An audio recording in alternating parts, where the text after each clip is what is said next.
ริงแล้วบุญก็คือสภาพจิตนั่นเองสภาพจิตที่มีสติเนาะสภาพจิตที่มีสมาธิสภาพจิตที่มีความเพียรสภาพจิตที่สงบจากราคะโทสะโมหะ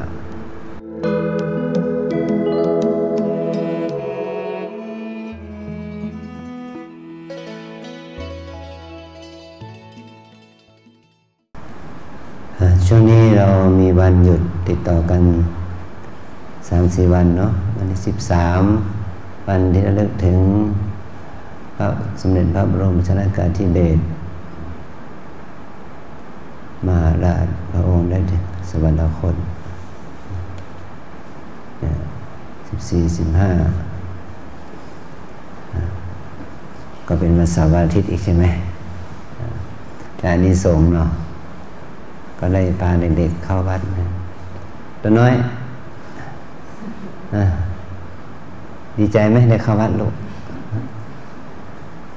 เนาะนี่คนแก่บารมีแก่บุญได้เข้าวัดตั้งแต่เด็กๆเพราะเรานี่แก่กระดูกแก่กระดาษเลยเข้าอะไรไปไหนก็ไม่รู้เนาะถ้าแก่บุญแก่กุศลก็ได้เข้าวัดเข้าวาเนาะ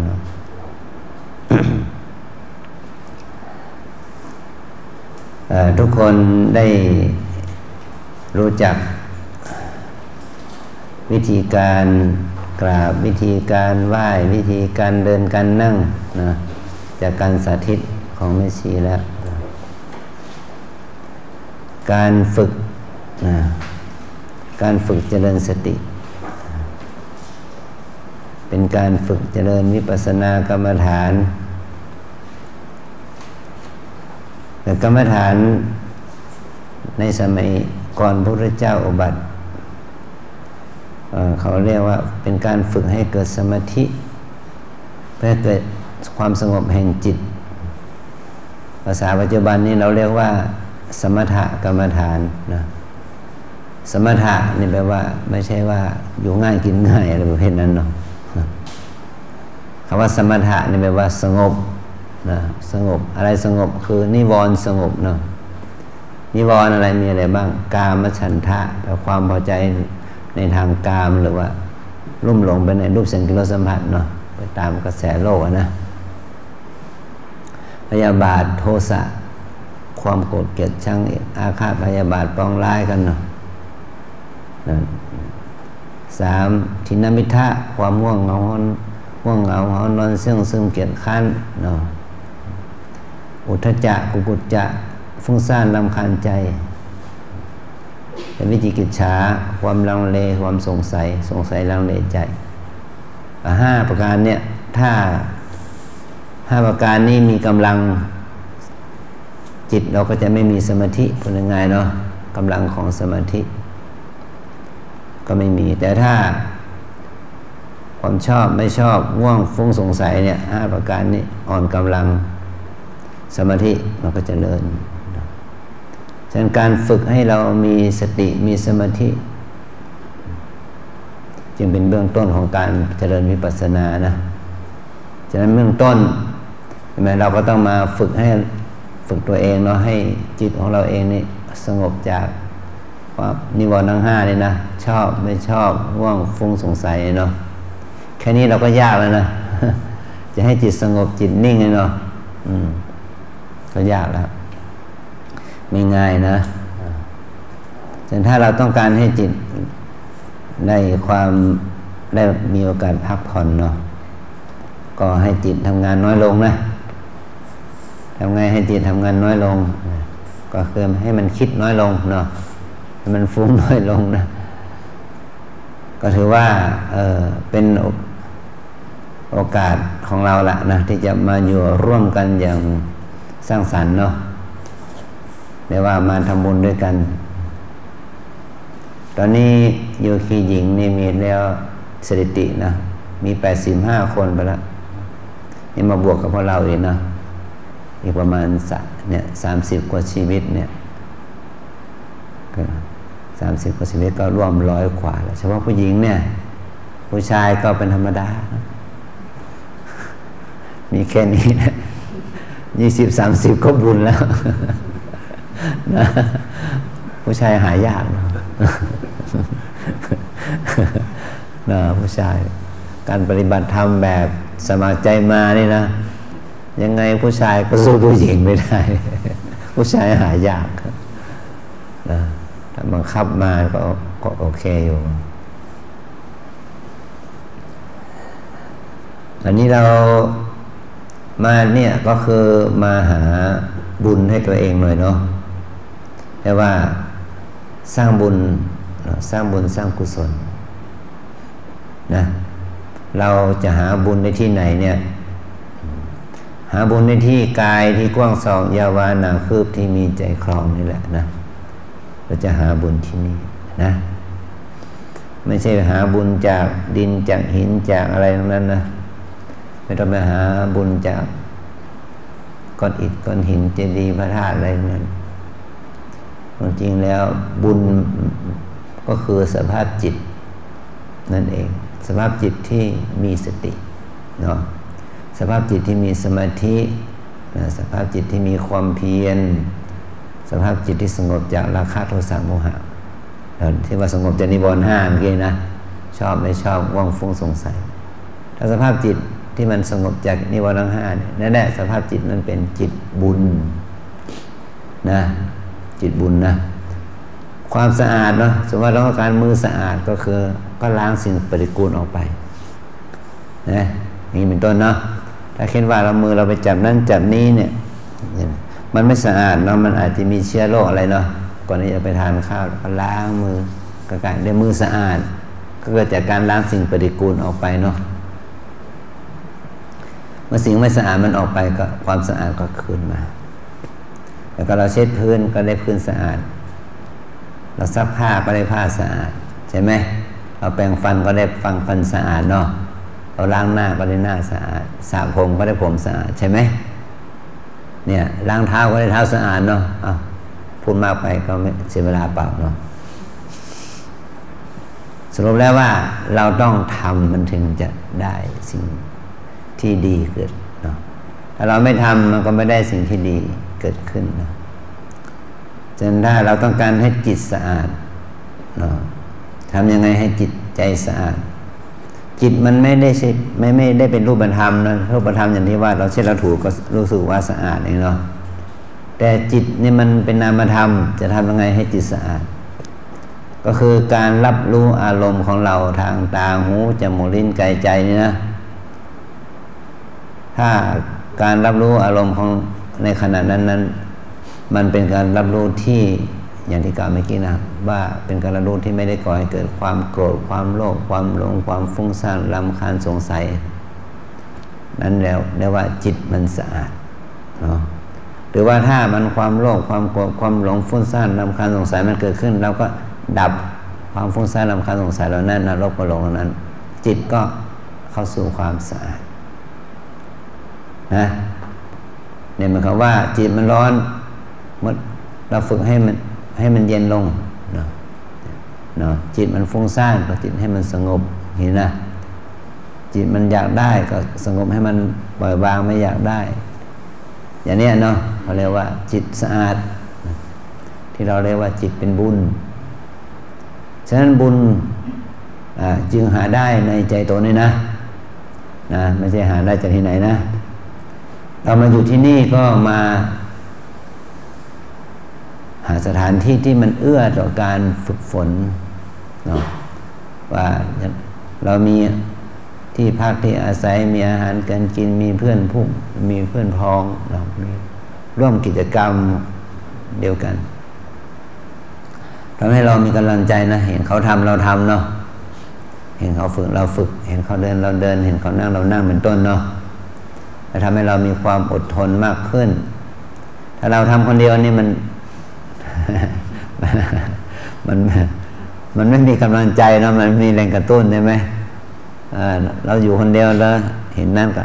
จะทำนั่นแหละเห็นนี่จะไปทำอันนี้แหละเนาะโดยเฉพาะเห็นนี่นอนก็ขึ้นนอนแล้วหลับอย่างนี้เป็นต้นเนาะเนี่ยฉะนั้นเวลาเรามาปฏิบัติเราต้องสู้นะ สู้กับความง่วงเหงาหอนนอนเสื่องซึมสู้กับความคิดความฟุ้งซ่านเนาะแต่ว่าเราจะต้องเป็นคนดีให้ได้เนาะเพราะว่าเรามาที่นี่เราต้องมาทานอาหารของคนอื่นมีข้อเงื่อนไขที่หนึ่งเลยนะเห็นไหมวันนี้มีเจ้าภาพคุณโยมกคุณโยมขอมาเป็นเจ้าภาพพระอาหารแก่พระภิกษุสามเณรแม่ชีโยคีเนี่ยเรากินอาหารของเขาแล้วเราจะขี้เกียจได้ยังไงเนาะเราจะกินอาหารเขาฟรีๆได้ยังไงมันบางทีมันก็กระตุ้นให้เรามีความสนึกนะว่าเราจะต้องเอากำลังที่ได้จากการทานอาหารเนาะให้ของเขาเนี่ยเอามาสร้างบุญสร้างกุศลตอบแทนคุณเนาะตอบแทนคุณของคนมีบุญเหล่านั้นนะนี่คิดง่ายๆเลยเนาะจะโยมแม้ว่าเราจะมีฐานะมีเงินมีทองที่จะซื้ออาหารได้แต่เราต้องการดัดนิสัยตัวเองเนาะ นะให้เป็นคนที่ว่ารู้จัก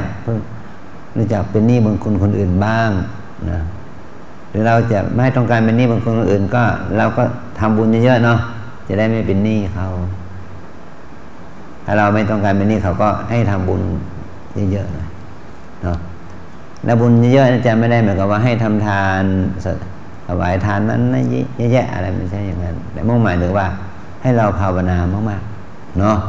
ให้เราได้เดินจงกรมนั่งสมาธิมากๆให้เรามีสติกำหนดรู้ปัจจุบันขณะให้มากนะอย่างนี้นะเขาเรียกว่าเราก็จะไม่ได้เป็นหนี้บุญคนอื่นนะ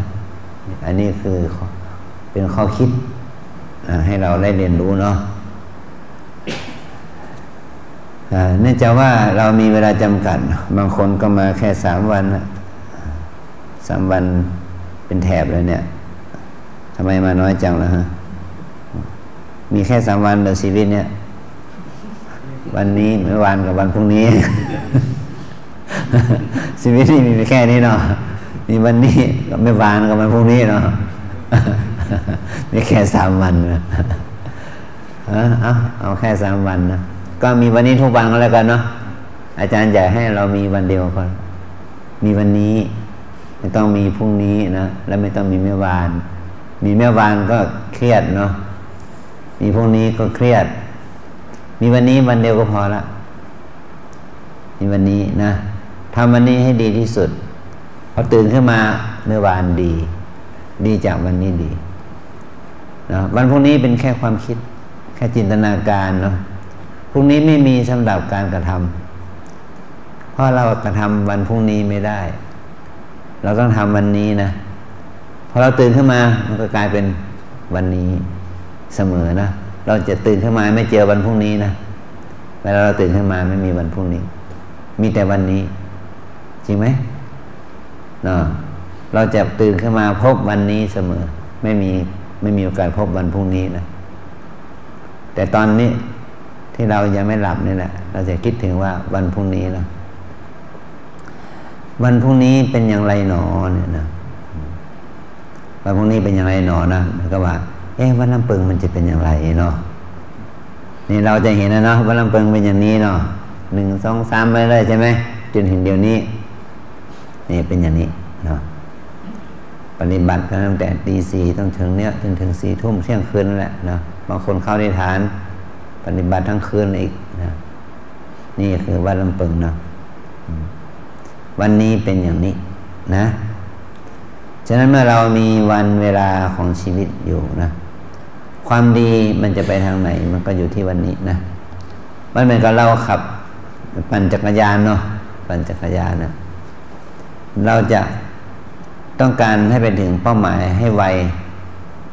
เราก็ต้องใช้กำลังขาให้มากเนาะปั่นเนาะเราจะไปทางซ้ายทางขวามันก็อยู่ที่มือเราใช่ไหมจะบิดซ้ายบิดขวาเนาะเราจะไปให้มันไวก็ต้องใช้กำลังขาเรานี่ชั้นใดเนาะเวลาเราปฏิบัติธรรมก็เราจะถึงเป้าหมายของเราได้ไวได้สมบูรณ์แบบแค่ไหนเนาะก็อยู่ที่การกระทำของเราเหมือนกันนะอยู่ที่การกระทำของเราเนี่ยแหละนะสำคัญอยู่ที่นี่นะจะอยู่แม้ว่าเราจะมีอายุไม่เท่ากันเนาะ บางคนก็สูงอายุแล้วบางคนก็อยู่ในวัยกลางคนวัยทำงานบางคนก็วัยเด็กวัยหนุ่มวัยสาวเนาะวัยหนุ่มวัยสาววัยเด็กเห็นไหมแต่คนเรามีเสมอภาคกันก็คือมีเท้าสองเท้าเดินมีมือสองมือมีหูสองหูมีตาสองตาเนาะนะมีหัวใจเดียวเนาะเป็นคนใจเดียวเนาะมีหัวใจเดียวนะอย่างนี้เป็นต้นนะเรามีแค่หนึ่งเดียวเราจะเดินไปได้5 กิโล10 กิโลก็เดินด้วยเท้าสองเท้าเนาะเราเดินนะเนี่ยฉะนั้นสิ่งที่เรามีอยู่นี่มีเท่ากันแต่เราจะได้ผลงานเนาะที่ออกมาไม่เหมือนกันเพราะว่าความตั้งใจความเพียรความอดทนความศรัทธาเนาะความวิริยภาพสติปัญญาความรู้ความสามารถไม่เท่ากันนะไม่เท่ากันนะฉะนั้นเราต้องฝึกนะฝึกแล้วฝึกเล่านะทำแล้วทำเล่านะอย่าไปกลัวเนาะงานหนักไม่เคยฆ่าคนเหมือนนะเนาะงานหนักไม่เคยฆ่าคนนะแต่คนขี้เกียจนั่นแหละน่าจะตายเนาะต้องฝึกฝนนะอยากมีอายุยืนไม่ยอมไม่ยากเลยอาจารย์มียาอายุวัฒนะนะขยันหายใจเนาะถ้าโยมยังหายใจอยู่โยมไม่ตายเนาะอายุก็ยืนเนาะถ้าโยมหยุดหายใจก็ยาอายุวัฒนะเต็มข้างเตียงก็ไม่รอดเนาะเพราะว่ามันไม่ยอมหายใจเนาะฉะนั้นโยมยังหายใจอยู่ไหมนั่นอยู่ที่ยังหายใจอยู่ไหมหายใจอยู่หายใจอยู่แสดงว่าเรายังมีบุญอยู่เนาะเรายังทำงานพระพุทธเจ้าได้อยู่เรียกว่ามีลมหายใจก็มีกรรมฐานนะมีลมหายใจก็เท่ากับว่ามีกรรมฐานนะถ้าหมดลมหายใจแล้วก็ไม่มีกรรมฐานละนอนอยู่ในโรงเนาะแม้ว่าโรงศพนั้นจะมาตั้งที่ศาลาปฏิบัติธรรมเนี่ยก็ปฏิบัติธรรมกับเขาไม่ได้นะไม่มีกรรมฐานแล้วเนาะถ้าเราอยากจะมีบุญก็ให้ดูใจตัวเองนะคำว่ากรรมฐานหมายถึงว่ากรรมะแปลว่าการกระทำฐานะแปลว่าที่ตั้งอะไรเป็นที่ตั้งของการกระทำก็คือกายกับใจเรานี่แหละกายใจที่ก้องสอยาวานาคืบนี่แหละเป็นกรรมฐานของเราถ้าเรามีสติอยู่กับมือที่เคลื่อนไหวเนี่ยนี่กายเป็นกรรมฐานแล้วนะมีกายเป็นกรรมฐานมีสติอยู่กับเท้าที่เคลื่อนไหวที่ก้าวไปเนาะขวาย่างหนอซ้ายย่างหนออันนี้ก็มีกายเป็นกรรมฐานหายใจเข้าหายใจออกพองหนอยุบหนออันนี้ก็เรียกว่ามีกายเป็นกรรมฐานเรานั่งไปนานๆใช่ไหมปวดใช่ไหมปวดเจ็บชาเนี่ยเกิดขึ้นบอกเนาะบางคนถึงก็เอายาหมองมาทาแล้วเนาะนี่เขาเรียกว่ามีเวทนาเป็นกรรมฐานนะปวดหนอเจ็บหนอชาหนอทุกน้อยนะอันนี้เขาเรียกว่ามีเวทนาเป็นกรรมฐานเนาะสุขหนอดีใจหนอเนี่ยเรียกว่าเป็นมีเวทนาเป็นกรรมฐานนะเวทนาแปลว่าความรู้สึกสุขความรู้สึกทุกข์ความรู้สึกดีใจเสียใจอย่างนี้เขาเรียกว่าเป็นเวทนานะอันที่3มีจิตเป็นกรรมฐานมีจิตเป็นกรรมฐานนี่เราสังเกตได้จากจิตคิดนะคิดดีคิดไม่ดีฟุ้งซ่านหดหู่จิตโลภจิตโกรธจิตหลงนะมันเกิดขึ้นในขณะใดเรารู้สึกว่าจิตของเรามีลักษณะอย่างไรเนาะก็กำหนดคิดหนอฟุ้งหนอโกรธหนอโลภหนอหลงหนออย่างนี้นะสงบหนอนิ่งหนอไปตามนั้นนี่เขาเรียกว่ามีจิตเป็นกรรมฐานนะกายเวทนาจิตอันที่4มีธรรมเป็นกรรมฐานเนี่ยเช่นว่าเสียงกระทบหูได้ยินเนี่ยได้ยินหนอเนาะสีกระทบตาเกิดการเห็นหนอนี่เนาะจะกลิ่นกระทบจมูกรู้กลิ่นรสกลิ่นหนอลิ้นรสกระทบลิ้นรู้รสหนอเนาะเย็นร้อนอ่อนแข็งสัมผัสกายเนาะเย็นหนอร้อนหนอแข็งหนออ่อนหนอนุ่มหนอหนักหนอเบาหนออันนี้เขาเรียกว่ามีธรรมเป็นกรรมฐานนะรวมไปถึงว่าชอบใจไม่ชอบใจเกิดขึ้นแล้วก็ชอบใจหนอไม่ชอบใจหนอนี่เขาเรียกว่ามีธรรมเป็นกรรมฐานนะเห็นไหมมันอยู่ในตัวเราหมดเนาะมีครบหรือยังมีครบเนาะ กายมีอยู่แล้วเนาะเวทนามีไหมจิตความคิดมีไหมมีหูมีตาได้ยินได้เห็นได้ยินไหมได้เห็นได้ยินเนาะมีหูมีตามีจมูกมีลิ้นมีกายมีใจเนี่ยนี่เขาเรียกว่าสิ่งเหล่านี้ถ้าเราเอามาเป็นที่ตั้งของสติสิ่งเหล่านี้ก็เป็นกรรมฐานของเราเป็นกรรมฐานนะเขาเรียกว่าเป็นอารมณ์กรรมฐานฉะนั้นใจคือสติสมาธิปัญญาความเพียรความอดทนที่เกิดขึ้นในขณะที่เราภาวนาเนี่ยนี่เขาเรียกว่าธรรมเนาะเป็นพระธรรมเนาะเป็นธรรมนะเป็นพระธรรมที่เราเรียกว่าเป็นองค์มรรคองค์มรรคแปลว่าองค์ประกอบของจิตในการพาจิตให้ไปสู่ความดับทุกข์เนาะเรียกว่าองค์แห่งมรรคนะเหมือนกับว่าเรามีน้ำใช่ไหมมีน้ำอยู่แก้วหนึ่งเนาะเราเอายาเนาะเอายาเอามาละลายน้ำนั้นเนาะ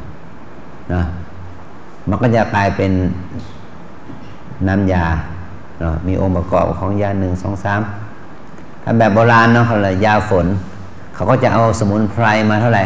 4 ชนิด5 ชนิด8 ชนิด9 ชนิดใช่ไหม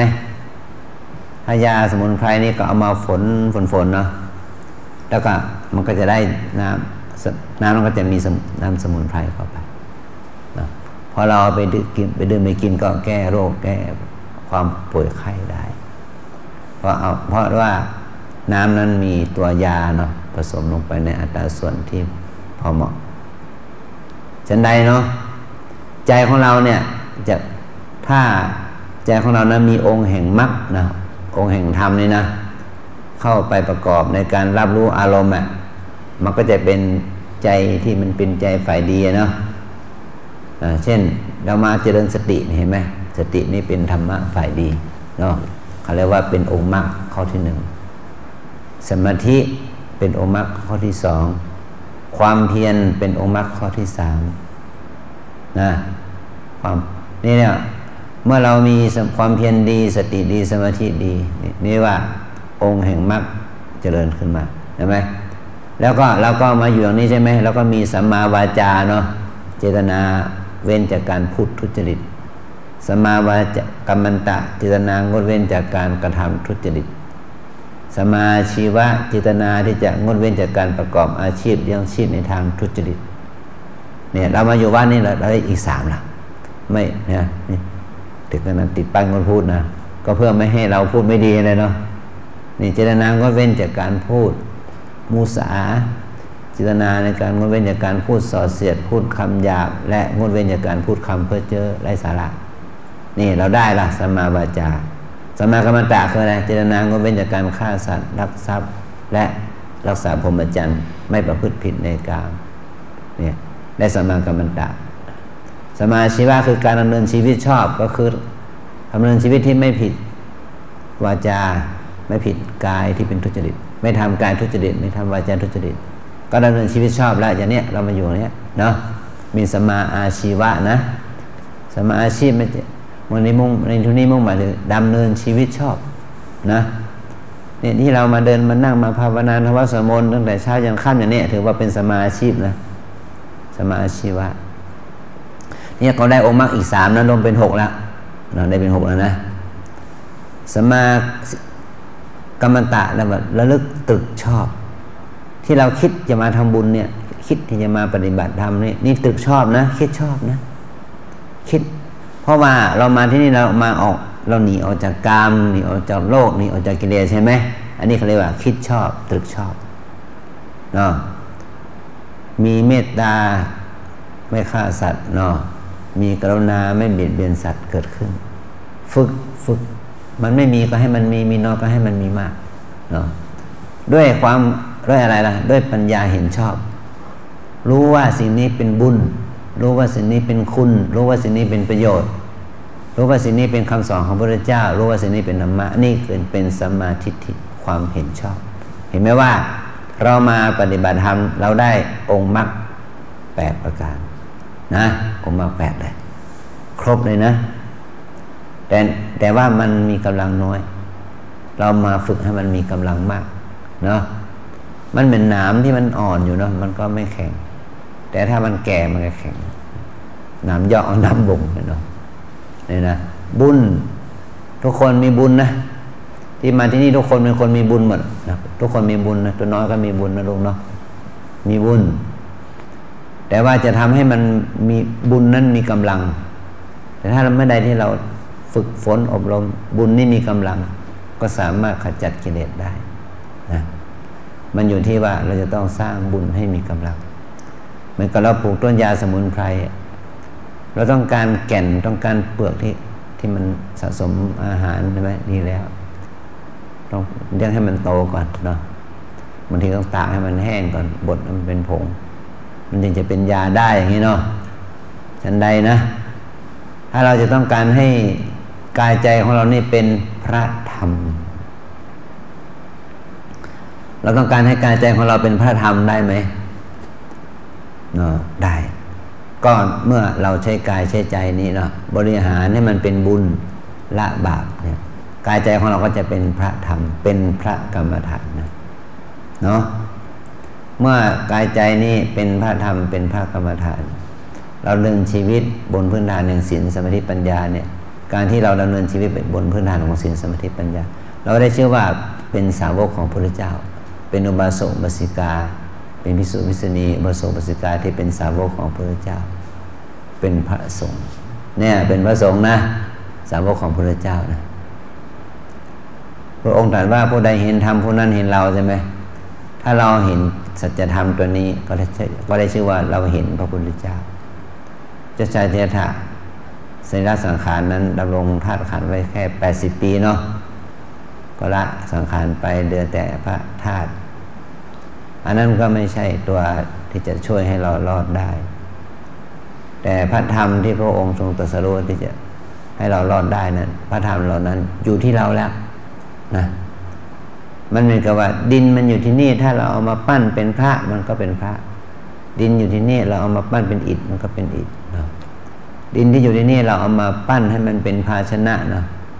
เป็นถ้วยโถโอชามเป็นเจกันมันก็เป็นถ้วยโถโอชามเจกันเอามาปั้นให้เป็นรูปวัวรูปควายรูปกระต่ายรูปสุนัขมันก็เป็นวัวควายกระต่ายสุนัขตามรูปปั้นนั้นใช่ไหมนี่ตัวเราก็เหมือนกันนะถ้าเราจะปั้นตัวเราเนี่ยให้มันเป็นพระธรรมก็ได้เนาะจะปั้นให้เราเนี่ยเป็นคนชั่วคนเลวก็ได้มันอยู่ที่ใจคือการกระทำของจิตให้จิตเป็นอย่างไรเขาก็สมมติเราเป็นอย่างนั้นแหละเป็นคนชั่วเป็นคนพาลเป็นคนดีใช่ไหมเป็นมันอยู่ที่ใจปั้นแต่ง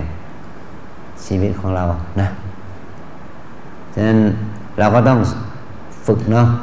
ฝึกอดทนฝึกต่อสู้เนี่ยตอนนี้ปั้นดินให้เป็นดาวเลยนะอันนี้แต่ว่าตอนนี้เราจะปั้นชีวิตของเราให้เป็นพระธรรมเนาะด้วยการภาวนาเนาะเอาทุกคนมาลงมือว่าตามนะวิปัสสนากรรมฐานตามแนวสติปัฏฐานมี4 อย่าง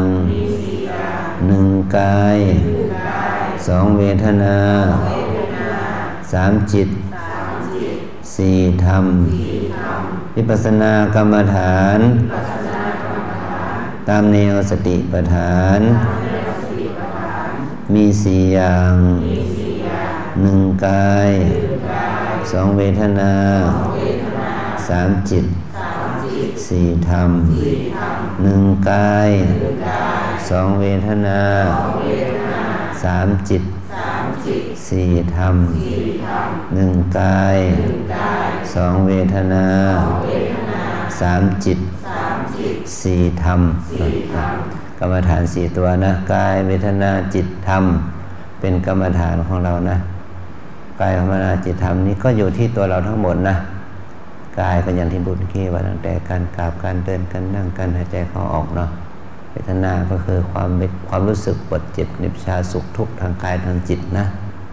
จิตก็คือความคิดนึกตึกตรองต่างๆเนาะฟุ้งซ่านรำคาญสงสัยธรรมก็คืออารมณ์ที่มากระทบทางตาหูจมูกลิ้นกายใจนี่แหละนะแล้วเกิดความรู้สึกชอบไม่ชอบ ลบกดลงต่างๆมันก็หมุนอยู่ในเนี้ยนะนี่เขาเรียกว่าเป็นกรรมฐานฉะนั้นตัวเรานั่นแหละเป็นกรรมฐานเนาะเราเรียกว่าเอาตัวเราเป็นเนื้อนาบุญของเราลองพูดสิตัวเราเป็นเนื้อนาบุญของเราบุญภาวนาคือการเอาตัวเราเป็นเนื้อนาบุญของเราคือการเอาตัวเราเป็นเนื้อนาบุญของเรา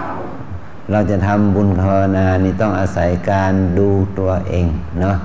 สร้างบุญสร้างกุศลให้เกิดขึ้นที่ตัวเองนะเอาตัวเราเป็นเนื้อนาบุญของเราเนาะบุญทานต้องเอาคนอื่นมาเป็นเนื้อนาบุญแต่บุญภาวนาต้องเอาตัวเองเป็นเนื้อนาบุญของตัวเราเองนะกินน้อยนอนน้อยพูดน้อยนะปฏิบัติให้มาก15 นาทีเดิน15 นาทีนั่งสำหรับคนใหม่20-30 นาทีสำหรับคนเก่าเนาะคนเก่าที่ปฏิบัติมาอย่างต่อเนื่องแบบมาทนยานอะไรเป็นต้นก็เดิน30นั่ง30จนถึงเดินชั่วโมงนั้นชั่วโมงได้เลยนะเอาตามนี้เนาะเอาแค่นี้